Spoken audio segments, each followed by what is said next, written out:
Okay, so the camera's running again. So uniforms that you were issued and what you wore and badges and such. Okay, we were issued the standard K2B cotton, 100% cotton flight suit, the olive drab flight suit. And because we only flew at night, most everybody, some guys would wear that, but most everybody would dye their flight suits black, so that wearing it only at night made sense like that. And either they wore the leather name tag with a Velcro, or they could take it off where they went to fly, or I think some guys had their names and wings embroidered on their flight suit and flew with it that way. But then we had this was standard, was having the 826 embroidered on the other side of the pocket here. And then I think most of us flew without patches, squadron patches or anything. Well, they moved the airplanes, or we moved the airplanes to the Philippines. 5 airplanes were sent to Vietnam to use as maintenance trainers for the Vietnamese Air Force. The other 10 airplanes that we had there, 1 flew back individually, and then the other 9 we brought back as a flight of 9, and we Allen hopped all the way across the Pacific. I think I was telling that story on another time we did when we were talking. But what we did is we got our crews together, got requalified, recurrent in the airplanes there in the Philippines, got everybody up to speed, and then we took off. And one thing that and I believe it was the maintenance guys that did it, they took a piece of not paper, but and it wasn't cardboard. It was like manila.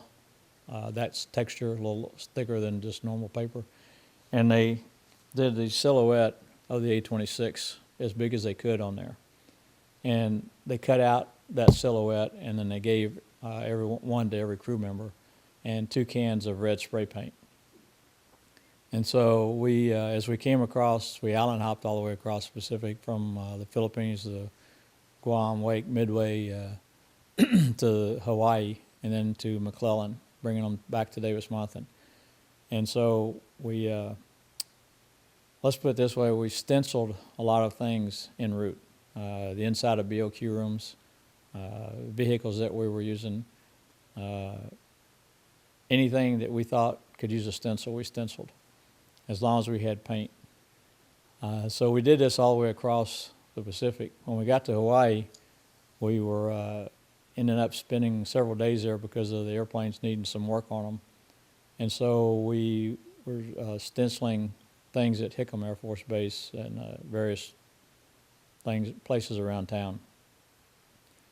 One day, someone got a wild idea to go down and stencil the A-26 silhouette on the DV lounge at base operations, where it says they have these nice big doors on their DV lounge. It says, "Welcome to Hickam Air Force Base DV lounge," or whatever, down at base operations. And these are on glass doors that enter into the building. And so a couple individuals got a staff car and went down there in the middle of the day, and President Nixon was coming in the next day.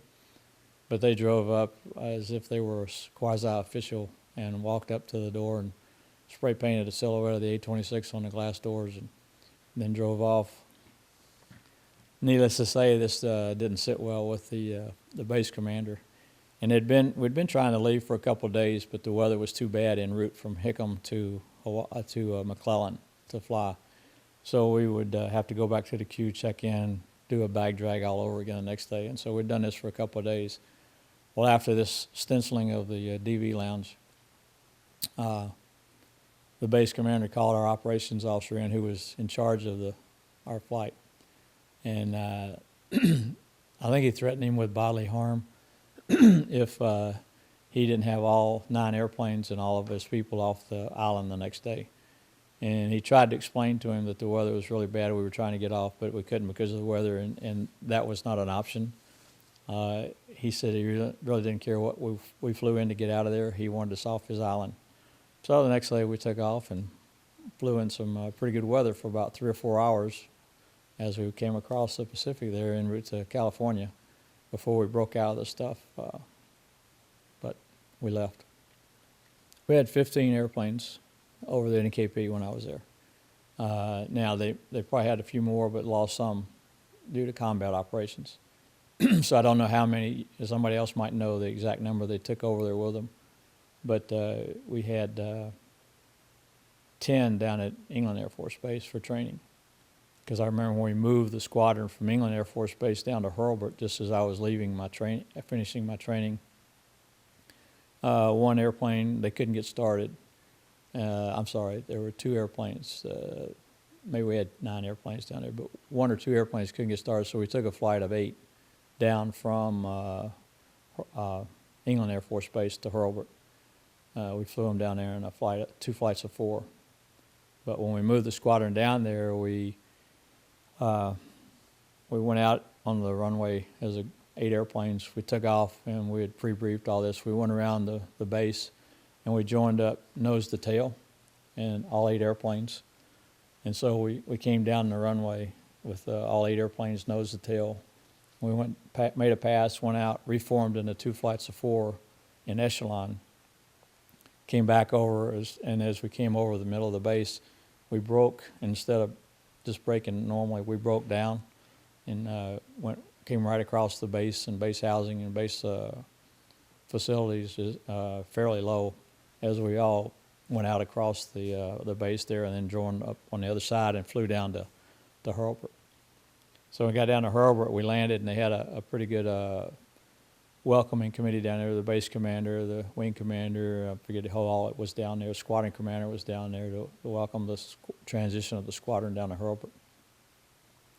And so we came down and pitched out and landed, and then spent a couple hours at the club while other things were going on.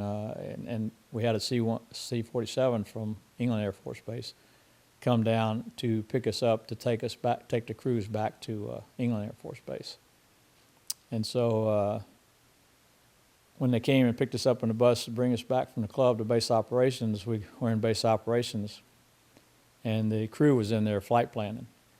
And so most of the guys, or a lot of the guys in our squadron, had flown C-47s at some time.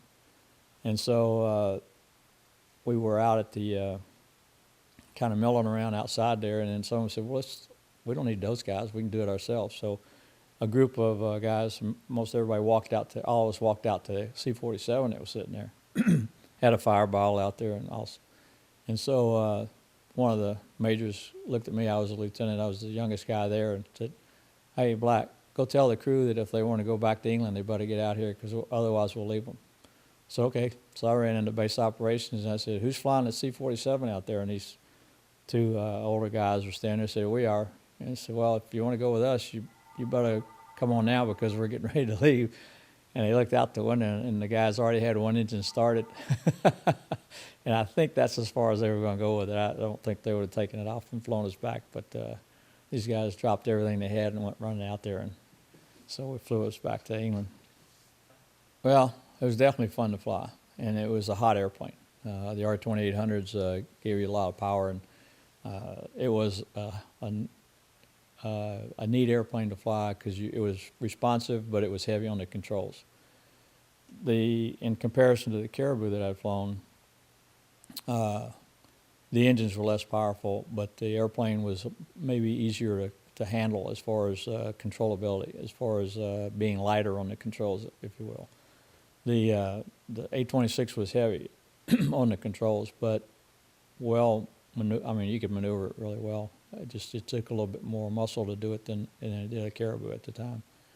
But yeah, it was a fun airplane to fly. I never felt slow in it on any target runs, any operations. I always felt comfortable with the speeds that we had. Being young and a lieutenant, we all thought we were invincible. But I think it's something that when you fly in combat, you just get used to. It's if you worry about it, you probably won't go. It's just something you overcome. You focus on your mission, and you worry about putting bullets or bombs on target, and all the other stuff is kind of going on around you. And if you don't get hit, then that's fine. But if you do get hit, then you got to take care of that problem, depending on what it does to you.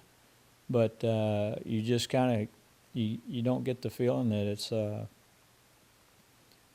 don't know if invincible is the right word. It's just like it's kind of like you're separated from what's going on. In other words, this may not seem real to you unless you get hit. Then it's real. But it was just something I never really worried about it. Maybe that's because I had flown to Caribou for a year in South Vietnam and been shot at before, so it didn't bother me that much. I've read that there was a fair amount of dud munitions that you guys carried around. Did you have experience with that? Dropping a bomb and it just hit the ground like a brick? I can't recall any of the ordnance that we carried that didn't explode. Some guys may have, and I'm sure they did have ordnance that didn't go off, or hung ordnance that they had to bring back because it didn't drop. But as I can recall, all our napes went off as they were supposed to, and the 500 pounders we dropped all went off. We carried rocket pods on the outboard stations sometimes, and all those fired, at least when we fired them, and 50 cals all fired. So we never tried to come home with any ordnance. Describe all the different types of ordnance that you could carry on a mission. When I was there, we carried, we had 8. The main load was 800-pound napes, fin napes. You got napes with fins and without. Without, when they drop them, they're going to tumble. You can see pictures of A1Es dropping unfinned nape in Vietnam, and you see the thing starting to tumble as it drops. All ours were fin, so they would drop like a bomb, and the trajectory and all the parameters were more like an 800-pound bomb. We had 500-pounders that we could carry, and we did. If we did that, we usually carried 2, one on either outboard station. And the normal 500-pounders we carried had a daisy cutter on a fuse extender, which was about 3 foot, 4 foot pole that's on the front that allows the bomb to explode, a couple feet above the ground and give you more of an anti-personnel burst than digging a hole burst by going in the ground. We carried rocket pods on the outboard stations. And then we had the 850 cals in the nose. And the internal bomb load, we carried usually 72 frag bombs. And those are kind of like probably CBU, if you want to relate it to that, when they go off. And then some guys carried the what we call the funny bomb, which is a bomb that is a canister that would drop. They carried 2 of them, I believe, in the bomb bay. And they would drop them, and they would canister it open and drop the bomblets out. But I never carried any of those. Oh, really? I did check, by the way, you carried 9,600 rounds of 50 caliber ammunition. 1,600 rounds per gun times 8. Okay, I forgot how many rounds we carried, but I knew that there was a nice load. We could stay out there for a couple hours if we needed to. I think our normal missions probably ran about maybe 2.5 hours. That would be a normal, because we weren't that far from the target areas, because being at NKP, we're right there across the Mekong River from Laos. And so I think the closest we dropped one night was 65 miles. It doesn't take long to get there. And so either going barrel roll or up in northern Laos was the further targets, and so it took longer. You had longer missions going on the barrel roll. But I think probably 2.5 hours to 3 hours, something like that, would be the standard. Was there any particular time of the night that you usually flew, or was it just any time it was dark and you had time to get out and get the mission covered? Yeah, that was pretty much it. We had scheduled missions every night. I mean, we can't remember exactly how many flights that we flew every night, but they were staggered, as far as they were always 2 ship, and unless something happened, and a guy could go by himself if number 2 man aborted or lead aborted and 2 was disqualified, he could go by himself. But normally we did all 2 ship formations. And so we'd start sometime after sunset, and then they would be fragged all night long into the early morning hours to where the last flights would get back on the ground about sunup. So, and if weather delayed something, you could be up there in the daytime or when it got light, but that was not the norm. So it was you and 14 other crews? Well, I can't remember how many guys were there. It wasn't basically a crew per airplane. The squadron had so many people because some guys would be on R&R, some guys would be on leave, CTO, combat time off. We would normally fly 3 weeks and get a week off. And so there were, guys would be sick. So we had more people than we did airplanes as far as crews go. So you couldn't go one crew per airplane. It's probably 2.5 or something ratio like that. There was one night where we were attacking a target, and we rolled in and for a 30-degree pass. And as we rolled in, a cloud, of course you're diving into a black hole except for what light you have on the ground out there for your target. And I guess a cloud rolled, came underneath us that we hadn't seen or didn't know, that just hadn't figured on. And so as we rolled in and dropped our nose, we hit this cloud, so we're just going to pop through it, this will be something real quick. And we're going, diving at the target. And you wait for X number of seconds that you figure, okay, I should be through it.